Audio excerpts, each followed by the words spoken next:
മോദി സർക്കാർ രാജ്യത്ത് goonda raj നടപ്പിലാക്കുകയാണെന്ന് welfare party ജില്ലാ ജനറൽ സെക്രട്ടറി സഫീർ ഷാ കുറ്റപ്പെടുത്തി. പൊന്നാനി മണ്ഡലം വെൽഫെയർ പാർട്ടി ഇലക്ഷൻ അവലോകനവും അവാർഡ് ദാനവും ഉദ്ഘാടനം ചെയ്ത് സംസാരിക്കുകയായിരുന്നു അദ്ദേഹം. തെരഞ്ഞെടുപ്പ് നേട്ടം ലക്ഷ്യമാക്കി ഇഡിയെ ഉപയോഗപ്പെടുത്തി മുഖ്യമന്ത്രിമാർ ഉൾപ്പെടെയുള്ളവരെ തുറങ്കലിലടയ്ക്കുകയാണ് ചെയ്യുന്നതെന്നും സഫീർ ഷാ പറഞ്ഞു. ഒരു രാജ്യമായി നമ്മൾ നിന്നിരുന്ന ഇന്ത്യ എന്ന് പറയുന്ന വലിയൊരു ആശയമുണ്ട്, ഒരു സങ്കല്പമുണ്ട്.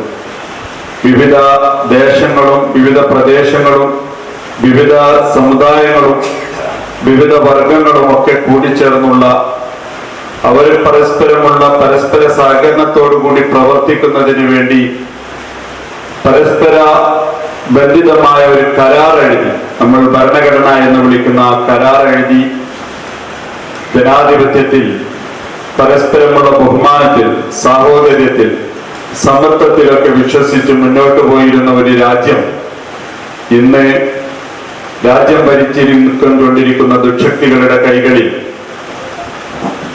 അവർ വംശീയ ഉന്മൂലനത്തിന് വേണ്ടിയിട്ട് ആക്കം കൂട്ടുന്നവരാണ്. കോർപ്പറേറ്റുകളോട് ചങ്ങാത്തം പുലർത്തി ഇവിടുത്തെ രാജ്യത്തിലെ ഏറ്റവും ഉന്നത കുലജാതർക്ക് വേണ്ടി മാത്രം രാജ്യത്തെ തീരെഴുതുന്നതിന് വേണ്ടി അശ്ലീലം പ്രവർത്തിച്ചുകൊണ്ടിരിക്കുന്ന ആളുകളാണ്. മണ്ഡലം പ്രസിഡന്റ് മുഹമ്മദ് പൊന്നാനി അധ്യക്ഷത വഹിച്ചു. കെ ഇസ്മയിൽ, കാസിം ഐരൂർ, നാസർ മണമൽ, MK അബ്ദുറഹിമാൻ, മുഹമ്മദ് മൂര്യത്ത്, റഷീദ് പള്ളിക്കര എന്നിവർ സംസാരിച്ചു.